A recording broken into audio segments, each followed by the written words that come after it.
Welcome to the Kansas Division of Emergency Management, Kansas Planner Training for Essential Support Function 5, Emergency Management. We will do an overview of ESF 5 and the Kansas Planning Standards.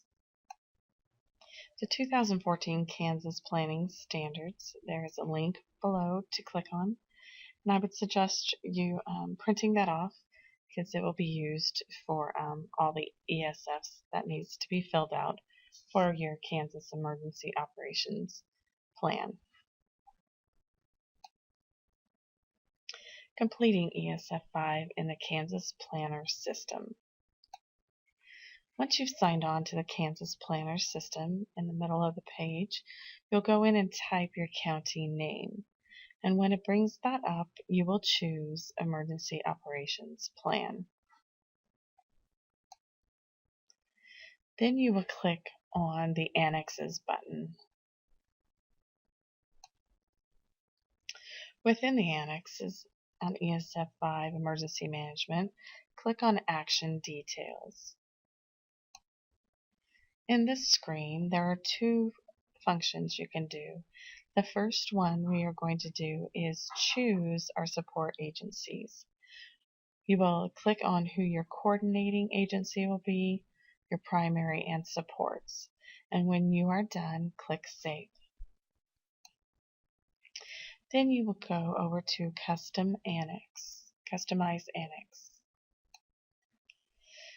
In the screen on the left is a drop-down box, and you will choose Concept of Operations.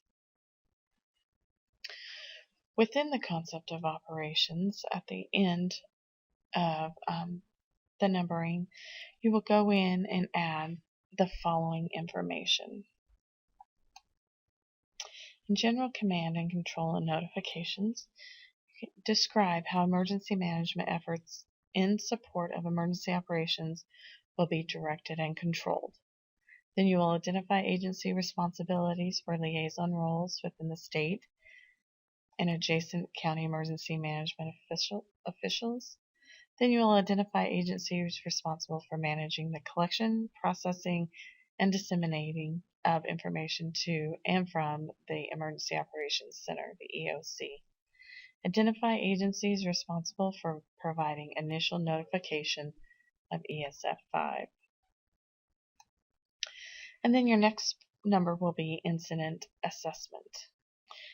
In the Incident Assessment area, you will identify and describe the actions taken to gather essential information and assess the immediate risk posed by the emergency.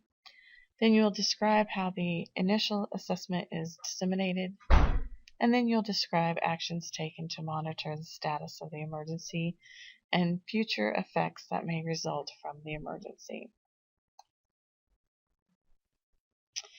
Then you will describe an incident command. You'll describe how incident command operations will be conducted. Describe the process used to coordinate activities between the incident command post and an activated EOC, including how and when an incident commander can request the activation of the EOC. Then your next point will be the Emergency Operations Center. You'll identify the primary and alternate sites that will likely be used as an EOC for the jurisdiction, identify who is in charge of the EOC, and describe the EOC staffing process. Then you'll summarize how the EOC operates when activated. Then you'll identify and describe the actions that will be taken to routinely brief senior officials not present in the EOC of the emergency situation and how to authorize emergency actions. Then you'll describe the EOC's ability to manage an emergency response that is longer than 24 hours, and then identify and describe the actions that will be taken to transition from response to recovery operations. Just describe the process used to deactivate and close the EOC. And then you will click Save. And then you'll go to the Annex Actions. and click on that. Within the annex actions, to edit them, you will click on Edit, and in the action and roles list the action out, and then you will go to Departments and Positions, and the All sometimes is clicked, and if all the agencies will not do that particular action, you need to unclick All and choose the agencies who are responsible for making that action happen and follow through, and then click Save. And then you will go to Risks and Hazards. If that particular action has a risk or hazard, check all that apply and then click Save. In the File Archives, there's a yellow banner across the top.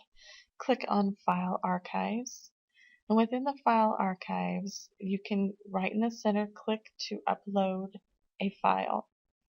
You'll choose the category, which will be the ESF in which that file is going to be under, and then provide a description. There is a blank space to type in the description of the file, and then upload. You can upload 4 files into one ESF at a time, and then when you have those in there, you can click Upload to upload them into the File Archives.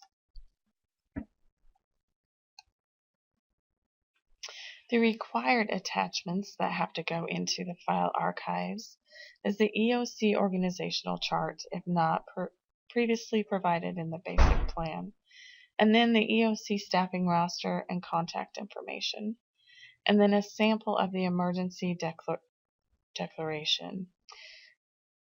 In the blue, it lists the CRMCS system. If you use that for your staffing and your roster and your contact information, please include an Excel file in this ESF also.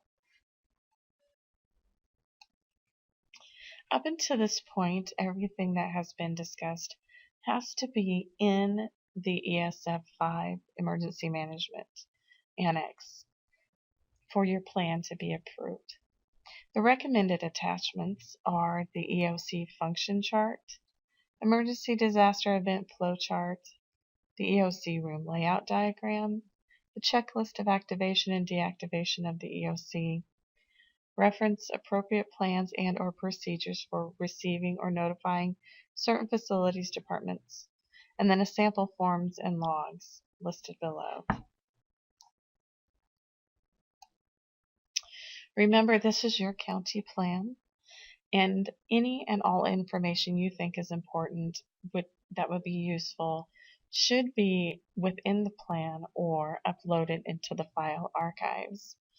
Remember, this plan is your foundation for your county during a time of disaster, and it is to also serve in case you are not there, that someone else can step into your place and activate your plan and be able to support your ESF functions. If you have any questions while you're creating and or updating and editing your file, please contact Brant Hahn or Susan McMahon at the numbers below at the Kansas Division of Emergency Management Planning Department. And thank you for your time.